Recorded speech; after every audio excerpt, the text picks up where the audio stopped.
Warga di kawasan Jalan KH Azari, Kelurahan 14 Ulu, Kecamatan Seberang Ulu 2, Kota Palembang, mengeluhkan kondisi jalan yang semakin parah akibat pengerjaan proyek pembangunan saluran air.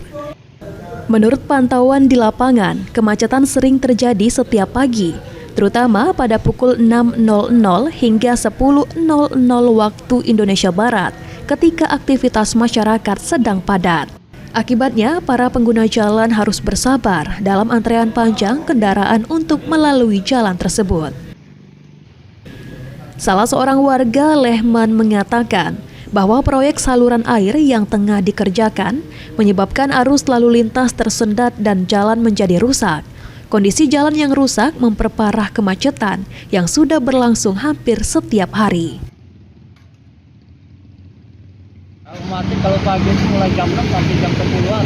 Lah berapa lama kak gawian ini kak? Kurang lebih setengah bulan kan. Saya rapi. Berhubung mungkin di lindas mobil truk apa mobil apa ya jadi hancur lagi. Tapi coran itu udah kuat tau. Corannya udah kuat ya? Kuat tuh. Dia tuh kalau direntak mobil amblas ya? Amblas, nggak ada pagar soalnya. Masalahnya belum kering kan ada bisa.